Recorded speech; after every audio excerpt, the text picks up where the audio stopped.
usually you can't touch things, and usually other museums are boring.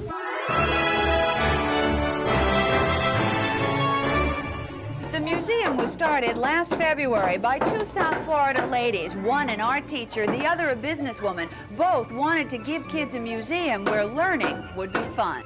The museum was started by two women who lived in South Miami, and Jeff Berkowitz got involved after visiting Boston, which was his hometown. I took my two sons to Boston. We visited the Children's Museum in Boston, which was incredible. And I said there needs to be a children's museum in Miami. It's a place where children can feel comfortable, can enjoy. My philosophy is please touch, please look, please get involved.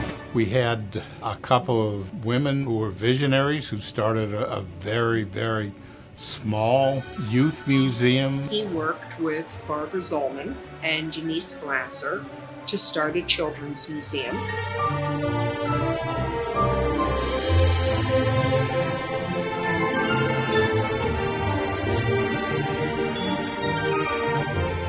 I was invited to join their effort.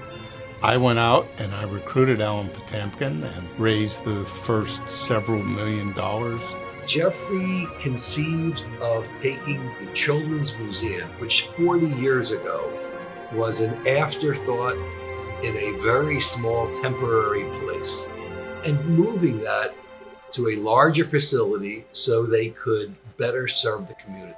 The museum went through several site changes, and a team of very energized volunteers decided to close the museum and focus on the capital campaign. As the momentum for building this building, the community commitment, the institutions, the individuals, the corporations that were behind it, and to be a part of that was pretty exciting. Larry Foreman was a teacher, a real advocate for kids, especially with abilities and disabilities. And Larry was always just there to help people. And one day he called me and he said, meet me out on Sunset Drive at Marty Margulies' shopping center.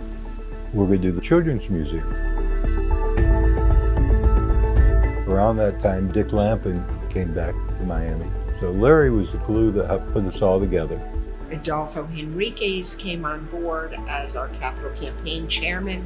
So I'll tell you how the story started. I get a phone call from two friends, Jeff Berkowitz and Alan Potemkin, and they tell me, we want to see if you would be interested in helping us out with something. And I get taken down to the bakery center and introduced to, of course, the two Debbies and Barbara.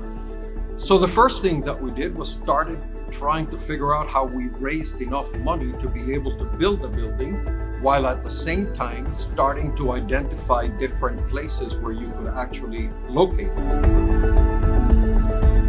I assisted the museum in locating a piece of county land next to a metro rail off South Dixie Highway.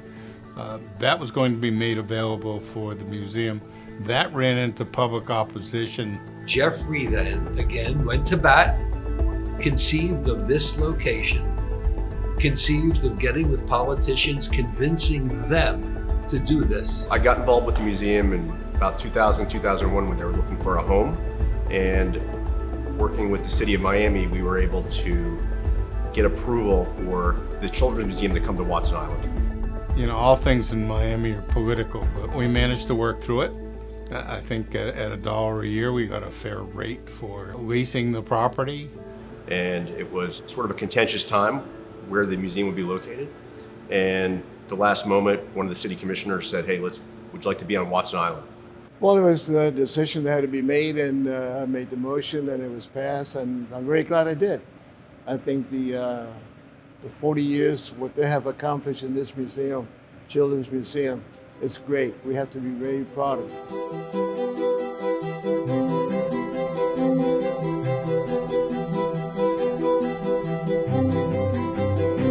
One of the key events was when the Knight Foundation made a cornerstone gift to us, which really gave their imprimatur, their seal of good housekeeping to what we were doing here, and really helped us with the state, other governmental entities, as well as key donors in the private sector.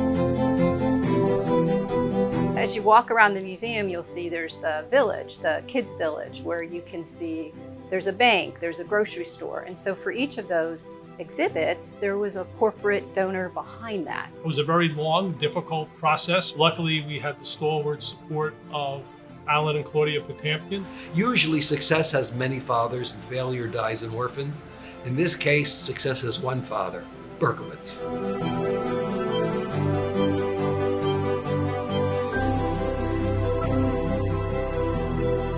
The opening day, I was scared that no one would come, and we had thousands of people come into the museum. Our museum was designed by Lee Skolnick, who is a leader in the architecture of children's museum exhibits.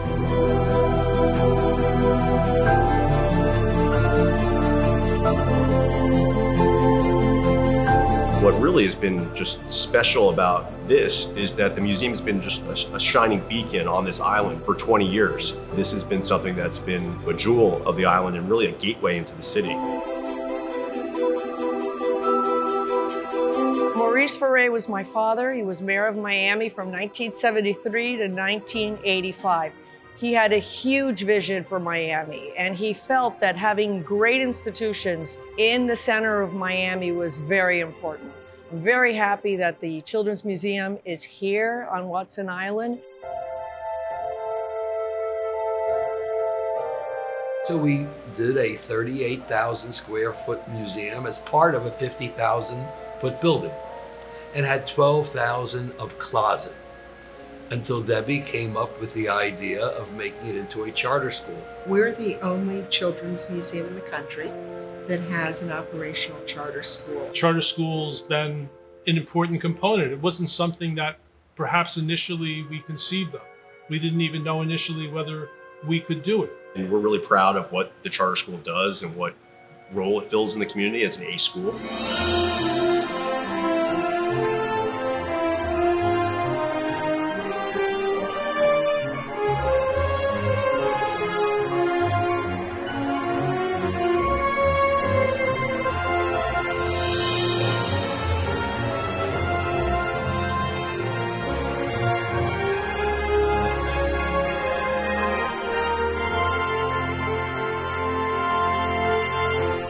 I got involved creating this beautiful sculpture outside and also this mural inside of here. For me, it's a huge honor, a noble honor. And when they asked me to be a co-chair of the gala, I said, I'll do this under one circumstance, that we make some changes at the museum. Things had gotten a little dated. The life of a children's museum exhibit is about 7 to 10 years. With COVID, we were able to finalize and finish the renovation of each of our galleries. It's a major process. A lot of people don't realize what's involved in a children's museum and how these exhibits come to be. We hired a company to not only construct and design the exhibits, but they do a whole script, and it's an educational script. And it has to make sense for children ages 0 to 8 and above.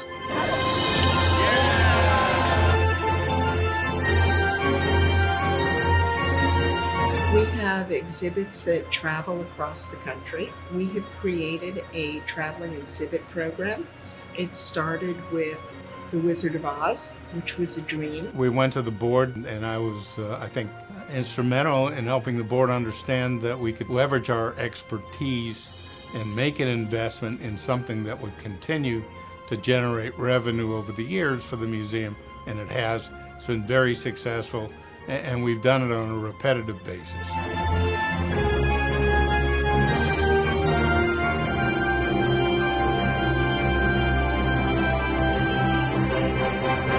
Of all the things that I've been able to accomplish at the Miami Children's Museum, the one that I'm most proud of is, to whatever extent my efforts were instrumental in getting Debbie Spiegelman to join the Children's Museum, because she is responsible for much of our success to date. The museum's budget this year is about $10 million, and we're grateful to the supporters that we have from the state of Florida, Miami-Dade County, course, the Children's Trust. Well, the mission of the Trust is to spend its dollars and wisdom and guidance on early intervention and prevention.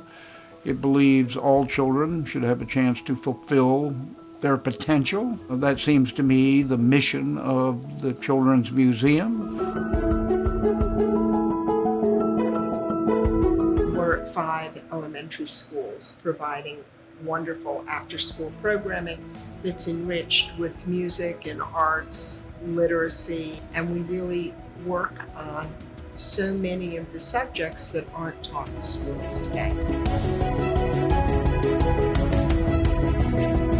I have, with Paul Castronovo, emceed various auction events that were, how do I put it? They were over the top. And I don't know who was buying the things, and I don't remember what we were selling, but it was really fun. The galas are really, really fun. That's a concept that I helped Debbie bring to the museum. We started our first gala. We did it inside the museum. We barely filled the museum, and then obviously we overflowed outside the museum.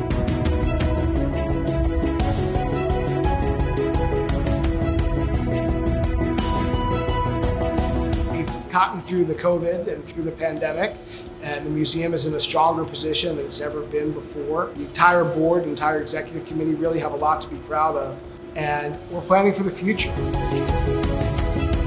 Congratulations to the Miami Children's Museum for its 20th anniversary of opening on Watson Island. I'm proud of the engagement we have from the community. I enjoy the passion, the energy of our board of directors, the team that we have working here.